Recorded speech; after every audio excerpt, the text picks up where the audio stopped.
Hello guys, welcome to my YouTube channel study point. आज की video में हम समास पढ़ेंगे और उसके प्रकार। सबसे पहले हम समास की परिभाषा पढ़ते हैं। दो या दो से अधिक सार्थक शब्दों के मेल से बने नए शब्द को समास कहते हैं। अब हम समास के प्रकार पढ़ेंगे। समास 6 प्रकार की होती हैं। अव्ययीभाव समास, तत्पुरुष समास, कर्मधारय समास, द्वंद्व समास, द्विगु समास, बहुब्रीहि समास। अब समास के प्रकार को याद करने की ट्रिक देखेंगे हम। द्वंद्वी अब तक। द्वा से द्वंद्व समास, द्वि से द्विगु समास, आ से अव्ययीभाव समास, बा से बहुब्रीहि समास, ता से तत्पुरुष समास, का से कर्मधारय समास। अब हम सबसे पहले अव्ययीभाव समास को पढ़ेंगे। जिन शब्दों के प्रारंभ में उपसर्ग लगा हो अव्ययीभाव समास कहलाते हैं।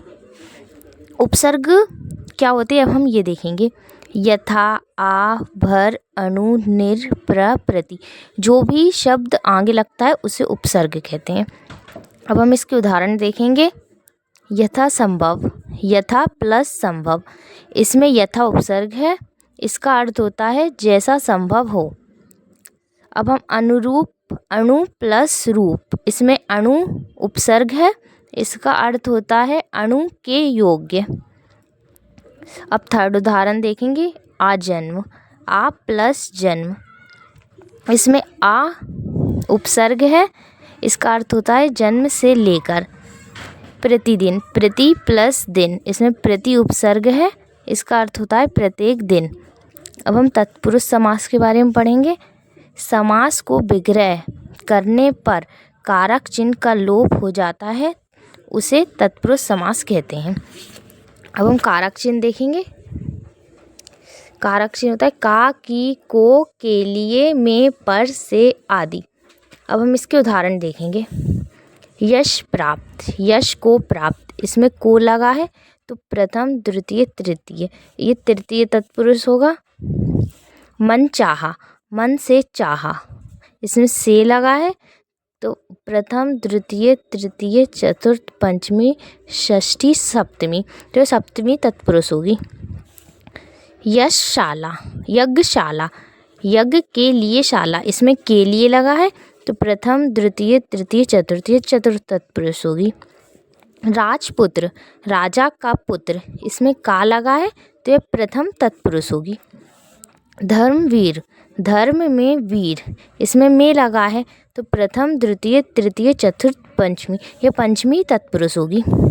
आप बीती, आप पर बीती, इसमें पर लगा है तो यह षष्ठी तत्पुरुष होगी। अब हम कर्मधारय समास के बारे में पढ़ेंगे।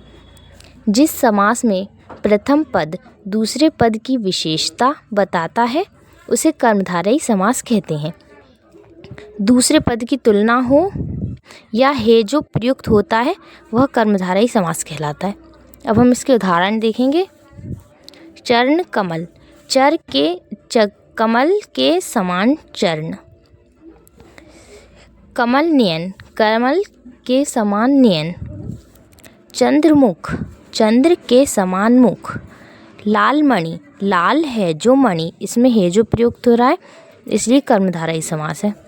महापुरुष, महान है जो पुरुष। अधमरा, आधा है जो मरा। अब हम द्वंद्व समास पढ़ेंगे। यदि दोनों पद के बीच योजक चिन्ह लगा हो और विग्रह करने पर और या एवं आए तो द्वंद्व समास होता है। अब हम इसके उदाहरण देखेंगे। नदी नाले, नदी और नाले, इसमें और लगा है तो यह द्वंद्व समास होगा। पाप पुण्य, पाप और पुण्य।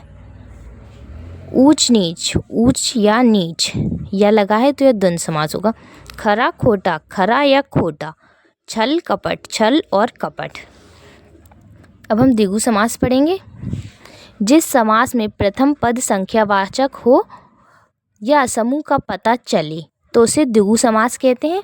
अब हम इसके उदाहरण पढ़ेंगे। दोपहर, दो पहरों का समूह, इसमें प्रथम पद संख्यावाचक है तो यह द्विगु समास होगा। तिरंगा, 3 रंगों का समूह, इसमें भी प्रथम पद संख्यावाचक है तो यह द्विगु समास होगा।